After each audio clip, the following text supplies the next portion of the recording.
अस्सलाम वालेकुम। प्यारे बच्चों, आज की वीडियो इंसेक्ट्स किलर की वर्किंग के बिहाइंड फिजिक्स से रिलेटेड है। ये इंसेक्ट्स किलर जब हम स्प्रे करते हैं तो कीड़े मकोड़े जैसे कि कॉकरोच, आपने देखा होगा कि वो हाइपर एक्टिव हो जाते हैं। मतलब वो अपने रोटेट करना शुरू कर देंगे, टांगों को स्ट्रांगली मूव करना शुरू कर देते हैं। तो ये इंसेक्ट्स किलर पहले कीड़े मकोड़ों को हाइपर एक्टिव करते हैं, फिर बच्चों उनको पैरालाइज कर देते हैं और एट द एंड उनकी डेथ हो जाती है। इस सारी फिजिक्स को जानने के लिए आपको पहले नर्वस सिस्टम को समझना होगा। तो जो नर्वस सिस्टम का जो स्टार्ट है वो होता है ब्रेन से। अच्छा, ब्रेन जब भी उसने मसल्स को एक सिग्नल शो करना है कि आपको मूव करना है या कंट्रैक्ट करना है, तो वो सिग्नल नर्व्स के थ्रू भेजता है। और नर्व्स में बच्चों आइंस का फ्लो होता है, सोडियम आइंस का।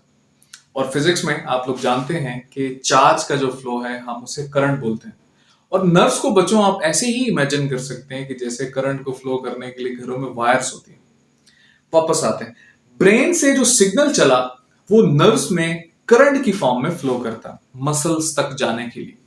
लेकिन बच्चों, जैसे अगर आप राइट हैंड की फिंगर को आप ये समझें कि नर्व है और ये लेफ्ट हैंड की फिंगर, ये बच्चों अगर मसल है, तो इनके दरमियान गैप होता है और इस गैप को हम साइनैप्स बोलते हैं। इस गैप में से करंट नहीं गुजर सकता, इस गैप में से करंट नहीं गुजर पाएगा। तो बच्चों यहां पे ना एक केमिकल रिलीज किया जाता है, जिस केमिकल का नाम है एसिटाइल कोलाइन। ये केमिकल मसल को ये मैसेज कन्वे करता है कि भाई आपको मूव करना है या कंट्रैक्ट करना है। मतलब आप कह लें कि उसने मूवमेंट शो की। अब आप जानते हैं कि मसल कंटिन्यूसली तो नहीं मूव करता रहेगा, मसल को रिलैक्स होना भी जरूरी है। तो बच्चों, मसल को रिलैक्स करने के लिए एक और केमिकल रिलीज होता है, एसिटाइल कोलाइन स्टायरेज।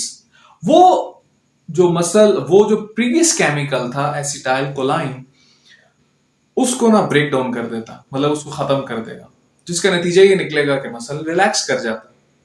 अब वापस आते हैं इंसेक्ट किलर पे। तो बेटा, इंसेक्ट किलर करते ये हैं कि जो दूसरा रिलैक्सिंग केमिकल था जिसने मसल्स को रिलैक्स करना था, एसिटाइल कोलाइन स्टायरेज, उसको रिलीज ही नहीं होने देता। जिसका नतीजा क्या निकलेगा कि मसल को सिर्फ एक ही ऑर्डर पहुंचा है कि आपने मूव करना, उसको रिलैक्स करने वाला तो ऑर्डर पहुंच ही नहीं रहा। तो जिसका नतीजा निकलेगा कि मसल कंटिन्यूसली वो अपने टांगों को मूव करते रहते हैं, बॉडी को मूव करते रहते हैं। ठीक है, तो मतलब कॉकरोच के हिसाब से आप सोचें, तो इसका नतीजा क्या निकलेगा? एकदम से डेथ नहीं होती। पहले क्या होगा कि वो जब इतना कंसिस्टेंट उसकी मूवमेंट है, इसका बेटा नतीजा ये निकलेगा कि वो ओवर एग्जॉस्टेड हो गया, उसके अंदर जो एनर्जी है वो खत्म हो गई। मतलब आप जिसे एनर्जी के पैकेट्स बोलते हैं, एटीपी, वो खत्म हो गई। फिर क्या होगा कि नर्वस ब्रेकडाउन है, उसका नर्व्स का मसल्स के साथ कांटेक्ट ही खत्म हो गया, तो वो इवेंचुअली पैरालाइज हो जाएगा। मतलब उसका ब्रीदिंग सिस्टम भी खत्म हुआ, ब्रीद नहीं कर पा रहा। तो इसका नतीजा ये निकलता है कि उसकी डेथ हो गई। अच्छा, हम इंसान इससे क्यों नहीं इतनी जल्दी इफेक्ट होता है? उसकी रीजन ये है, मैं अगर आपको बताऊं, let's break down into 3 points.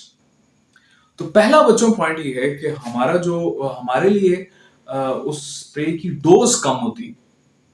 Dose is basically energy per unit mass. Mass इसमें एक फैक्टर है। मतलब कॉकरोच तो 2 ग्राम का होगा, तो हम जो इंसान है वो ऑलमोस्ट आप कह लेंगे, जैसे मेरा 90 kg वेट है, तो मैं 90,000 ग्राम्स में चला गया। एक तो हमारे लिए डोज उसकी कम आ जाएगी। तो दूसरा, हमारे अंदर जो लिवर है और ब्लड है, ये बच्चों बहुत जल्दी ब्रेक डाउन कर लेता है, डिटॉक्स कर लेता है। अगर कोई हमारी बॉडी में जहरीला केमिकल है, उसको बहुत जल्दी डिटॉक्स कर लेगा।